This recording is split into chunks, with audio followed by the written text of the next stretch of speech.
como veis, yo estoy en clase y vosotros no. Por lo tanto, todos tenéis un gran retraso. Pero bueno, dejando ya la broma aparte, espero que estéis todos bien, todos en casa y que estéis aprendiendo mucho. Hoy vamos a dar un salto muy grande en el libro, ¿vale? En el tema, y vamos a pasar a ver el tema 10 que correspondería al mundo de las plantas, ¿vale? En el tema anterior estuvimos haciendo un pequeño recorrido sobre los reinos inferiores o los reinos menores, ¿vale? Que en este caso serían hongos, protozoos y bacterias. Y ahora vamos a dar un salto a uno de los dos reinos más importantes, ¿vale? El reino de las plantas. Por lo tanto, ¿qué es una planta? ¿Vale? ¿Cómo podemos saber si un ser vivo es una planta? Observamos la imagen y vemos que, bueno, eso tiene pinta de plantita. Yo creo que sí. ¿Por qué? Así a simple vista es verde, está fija en el suelo, tiene hojas. Se podría asemejar a lo que sería una planta para nosotros, ¿vale? Y la siguiente foto, una seta. ¿Las setas son plantas o no son plantas? Porque si la fijamos bien, está también en la naturaleza, está fija a un substrato. ¿Es una planta? ¿No? Pues, como vosotros sabéis ya mejor que yo, las setas no son plantas y pertenecen al reino de los hongos. Luego veremos más adelante, ¿vale?, por qué esta distinción. Antiguamente sí se consideraban dentro de este reino plantae, ¿vale? Pero hay una característica fundamental que no deja que los hongos sean, o las setas, mejor dicho, sean plantas. Siguiente foto. Vaya, algo así con aspecto también fibroso, que lo solemos encontrar en los ríos, en los mares, sumergidos. ¿Sería una planta? ¿No sería una planta? Esta vez estamos hablando de una alga. ¿Las algas son plantas o no son plantas? ¿Vale? Porque también hacen la fotosíntesis. Pero hay otra característica muy importante también que hace que no pertenezcan a este grupo. Aunque como pasaba con las setas, hubo un periodo de la historia que sí se englobaban dentro de plantas. Y por último, otra imagen de algo verde que está en paredes, rocas, árboles. ¿Esto es una planta o no es una planta?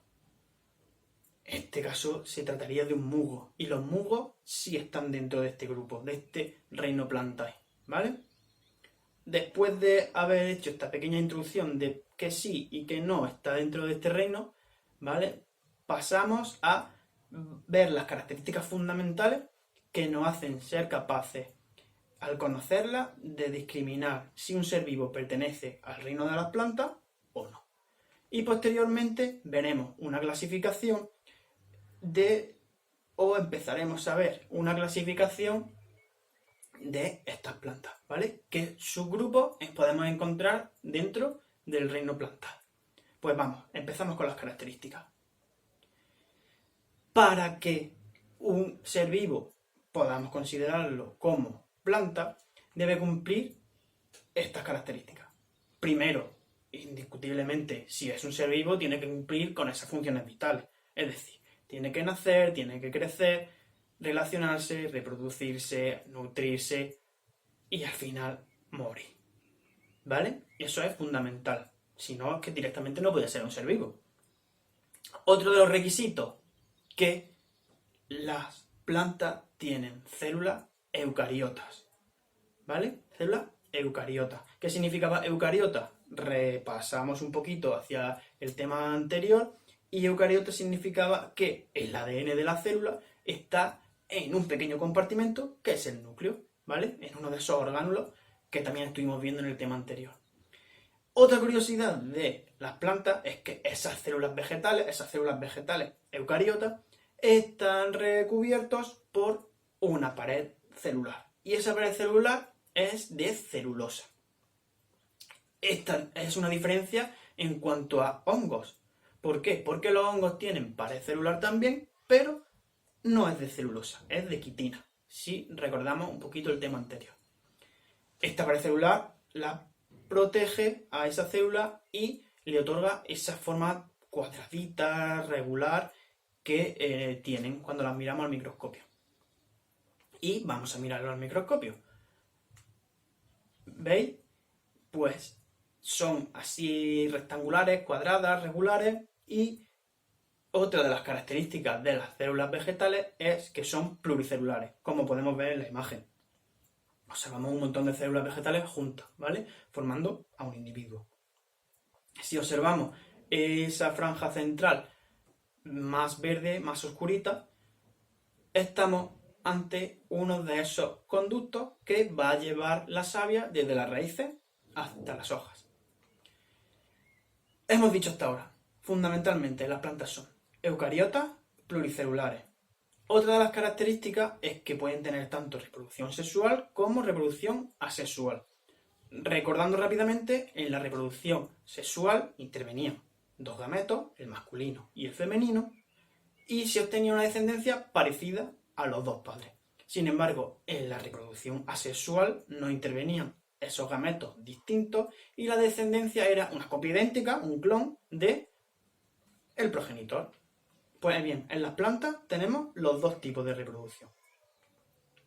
Otra característica es que no pueden desplazarse. Si vimos que podían tener algunos movimientos, como por ejemplo el girasol, que gira buscando las zonas más iluminadas, o la mimosa, que lo que hacía era que cuando la tocábamos se cerraba, ¿vale? Pero no tiene un desplazamiento propiamente dicho.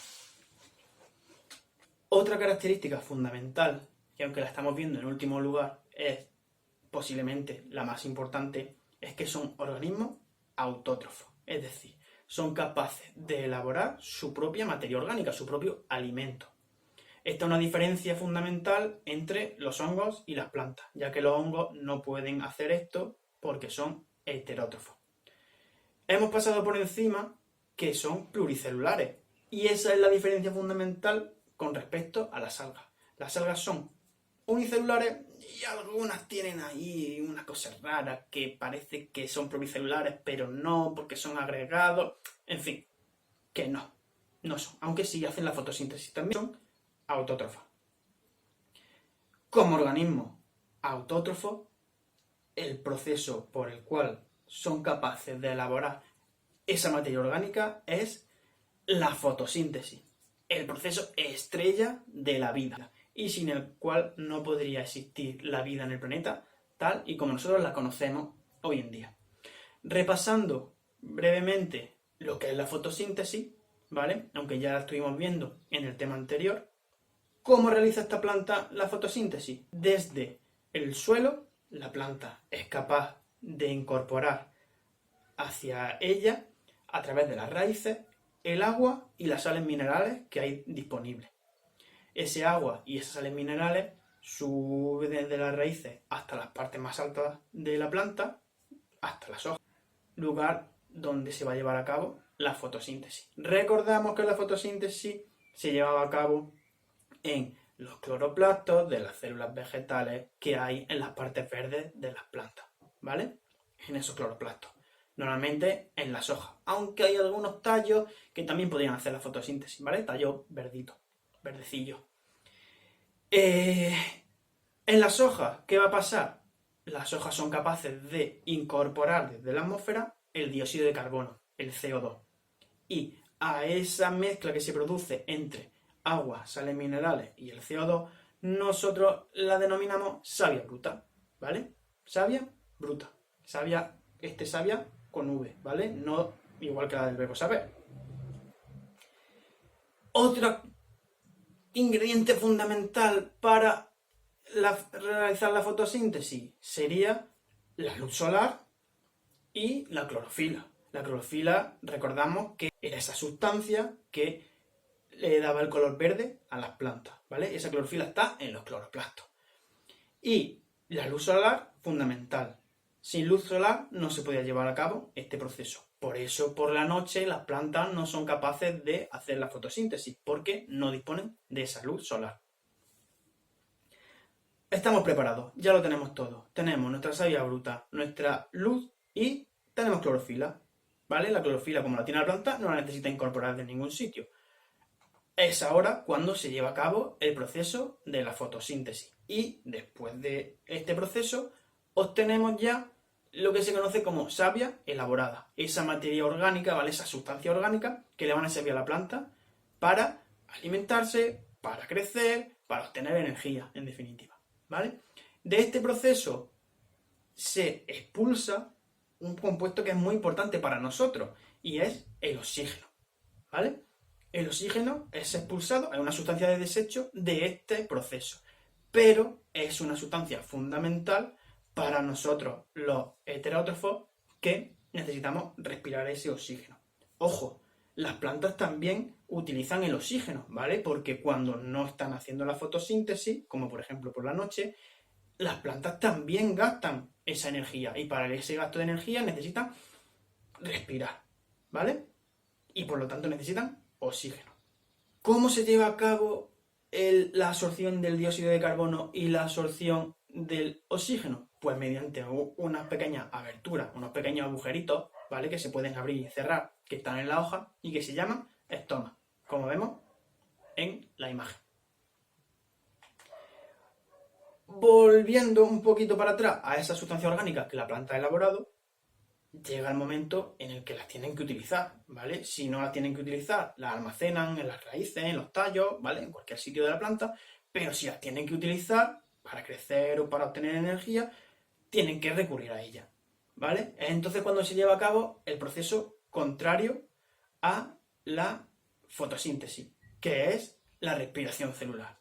Esa sustancia orgánica se utilizan y al final nos queda como desecho dióxido de carbono, fijaros qué curiosidad, agua, fijaros qué curiosidad, y la energía que obtienen las plantas. Es decir, ahora obtenemos como desecho lo que la planta utiliza para hacer la fotosíntesis. Por lo tanto, es siempre un ciclo, ¿vale? Que nunca se acaba. En esa respiración celular, ¿vale? La planta consume oxígeno y expulsa dióxido de carbono. Bueno, una vez que ya hemos repasado un poquito en qué consistía la fotosíntesis, vamos a ver un pequeño vídeo que nos lo va a explicar de una forma más animada. Amigos, bienvenidos a un nuevo vídeo de Happy Learning. ¿Os habéis preguntado alguna vez cómo se alimentan las plantas? Para responder a esta pregunta, tenemos que conocer la fotosíntesis. La fotosíntesis es un proceso que las plantas realizan para fabricar sus propios alimentos y así poder crecer y desarrollarse. Para poder realizarla necesitan varios elementos: la luz del sol, el dióxido de carbono que obtienen del aire y del agua. El agua también necesita la clorofila, que es una sustancia verde que tienen todas las plantas y que es fundamental para poder realizar la fotosíntesis, ya que sin ella no se podría hacer. Por cierto, la clorofila, además, es la que da el color verde a todas las plantas. Pero, ¿cómo se realiza la fotosíntesis? Mirad esta planta. Como podéis ver, sus raíces están ancladas en el suelo y a través de ellas, la planta absorbe tanto el agua como las sales minerales que hay en la tierra que la cubre. El agua y los minerales suben por el tallo y se distribuyen por toda la planta hasta llegar a las hojas. Las hojas, a través de unos diminutos poros llamados estomas, absorben el dióxido de carbono que contiene el aire que hay a su alrededor. Todo este contenido de agua, sales minerales y dióxido de carbono se llama savia bruta. Ahora es el turno de la clorofila. La clorofila contenida en las hojas ya tiene todos los ingredientes necesarios para hacer la fotosíntesis. Y cuando recibe la luz del sol, comienza el proceso transformando la savia bruta en savia elaborada, que también circula por toda la planta y le sirve de alimento.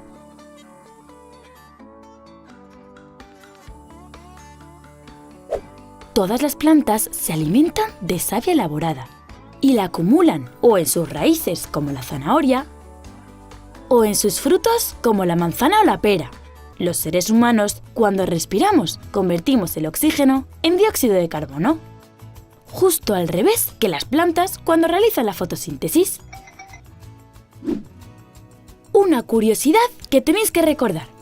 Por las noches, las plantas, como no tienen luz para realizar la fotosíntesis, respiran como los seres humanos, captan el oxígeno y expulsan el dióxido de carbono. Bien, ya tenemos claro cómo es la fotosíntesis y sabemos qué características deben cumplir un ser vivo para considerarlo como planta. Ahora vamos a ver la clasificación, ¿vale? ¿Cómo podemos clasificar las plantas? Tenemos 3 grupos principales y mayoritarios, que serían los musgos, los helechos y las plantas con flores. Hoy vamos a ver el grupo de los musgos y el grupo de los helechos. Aunque antes de clasificar las plantas deberíamos saber de dónde vienen las plantas. ¿Cuál es su origen? ¿Cuál fue la primera planta? Pues aunque parezca una contradicción con lo que yo he estado hablando antes, las plantas resulta que vienen de las algas. Sí, al principio dijimos que no las podíamos considerar como plantas, pero fijaros qué curioso. Las algas han dado lugar con el paso de los años y de la evolución a las plantas que hoy en día conocemos. Tampoco es tan extraño, porque ya hemos dicho que algunas algas parece que se asemeja a un organismo pluricelular, aunque todavía no lo es, y que también hacen la fotosíntesis, cosas que las plantas también hacen, y son los únicos 2 grupos que lo pueden hacer. Por lo tanto, desde las algas, desde una primera alga o una alga ancestral, ¿vale? Surgieron, por un lado, el resto de algas modernas y las plantas que hoy en día conocemos como tal. Ahora sí, los musgos. ¿Qué características tienen los musgos? Porque si bien es verdad que las metemos dentro del grupo de las plantas, son los grandes desconocidos. Casi nadie le presta atención al musgo. Y nosotros vamos a reparar esa injusticia. No es justo que haya un grupo que no sea conocido. Por lo tanto, ¿qué características tienen? Primero, viven en ambientes húmedos. Si hay humedad, tenemos musgo, ¿vale? Fijaros, solo tenéis que pensar en si habéis visto algún sitio en el que haya musgo. Ese bosque de película americana que está todo verde, todos los troncones, esas piedras en las fachadas de algunas de vuestras casas de verano, ¿vale?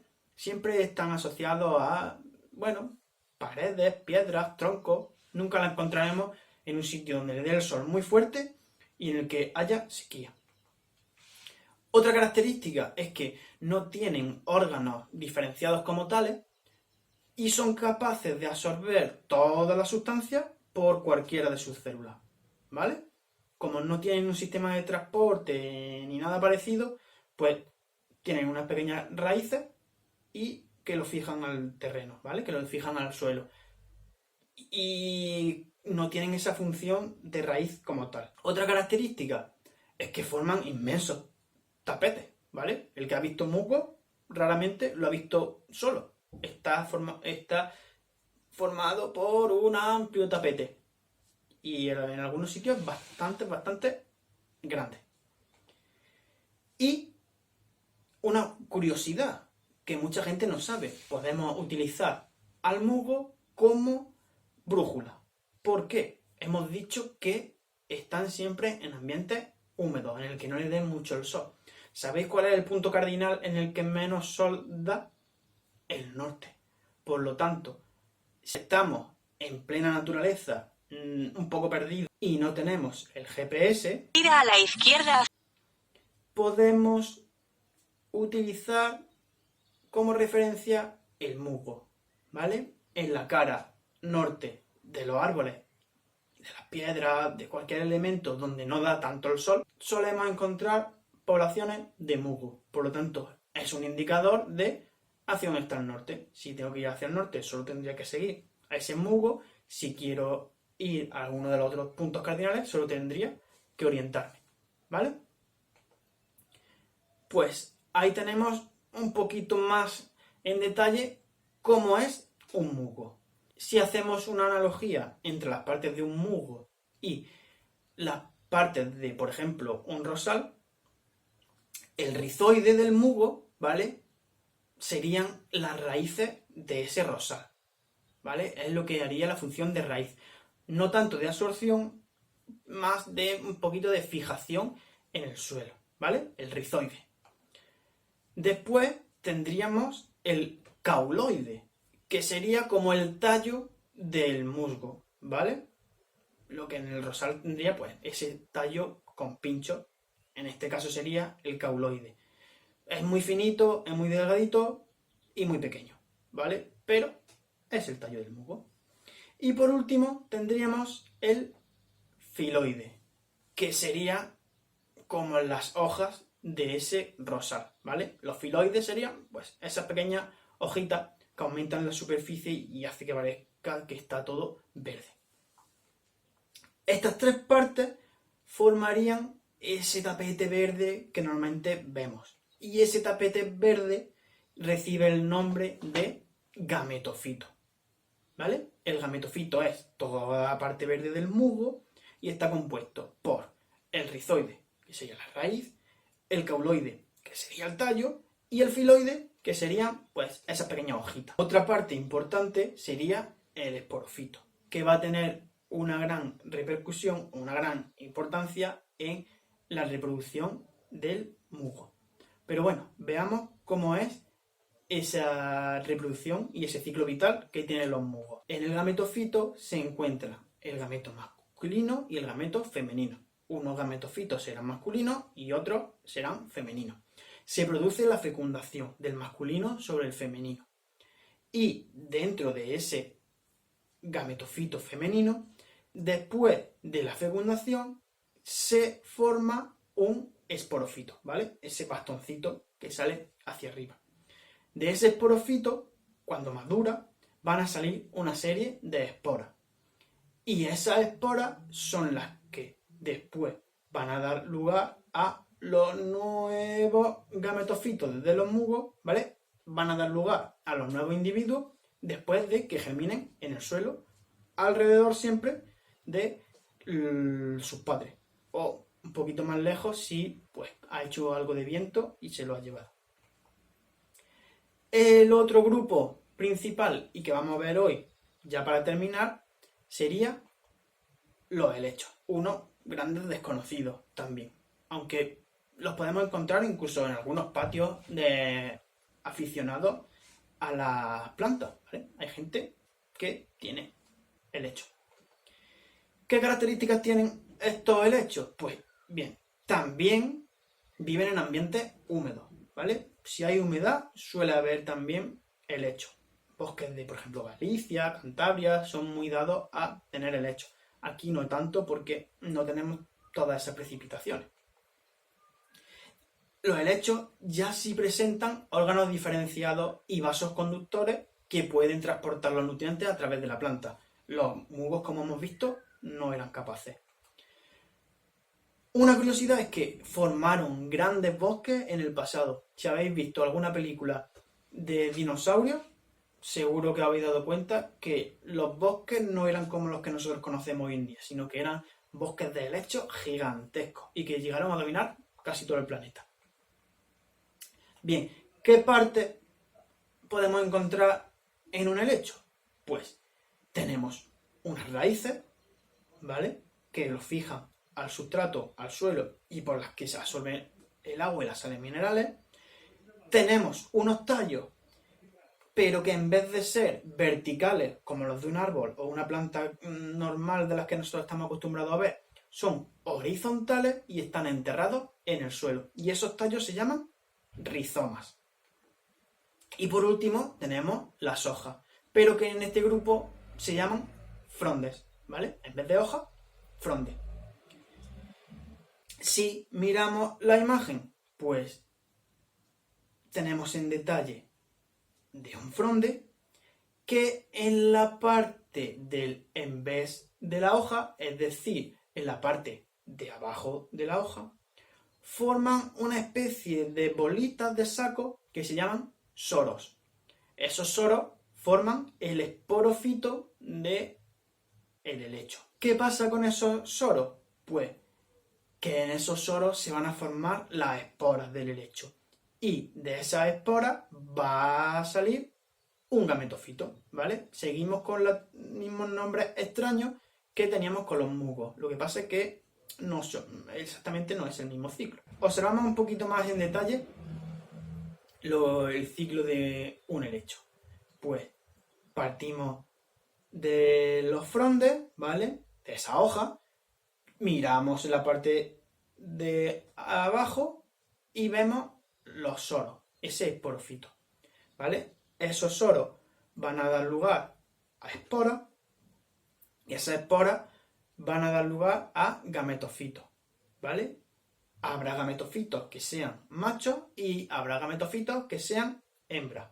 Se producirá la fecundación y después tendremos un nuevo cigoto, un nuevo individuo, un nuevo helecho que crecerá y volverá a completar el ciclo. Pero claro, estudiar helechos en una clase y encima virtual como puede ser esta no tiene mucho sentido. Por eso he contactado con un especialista en helechos y va a conectar en directo con nosotros. Paco, ¿estás ahí? Parece que tenemos problemas con la conexión. Vamos a probar de nuevo. Paco, ¿estás ahí? Pues sí, Óscar, nos hemos venido hasta aquí, hasta el patio trasero, para encontrar a ese helecho que tanto estabais buscando. Si me seguís por aquí, lo vamos a encontrar. No hagáis mucho ruido. Y aquí lo tenemos. Como podemos ver, las hojas o frondes de los helechos, que así es como se llama, presentan unos pequeños puntitos marrones que formarían los soros de ese esporofito, siempre en el en vez de la hoja. Y podemos darnos cuenta también que son las hojas las que salen directamente del suelo, no tienen un tallo primero. Por lo tanto, no podemos observar ese tallo o ese rizoma, que es como se llama en este caso, y observamos solo esos frondes u hojas. Y hasta aquí nuestra conexión de hoy. Espero que os haya gustado. Yo me despido hasta la próxima, que quizá pueda ser la flor de la Navidad perdida. Bien, pues por hoy hemos acabado la clase. El próximo día seguiremos con las plantas con flores, esas que estamos más acostumbrados a ver en nuestro día a día. Espero que os haya gustado este vídeo, que hayáis aprendido y nos vemos en el próximo.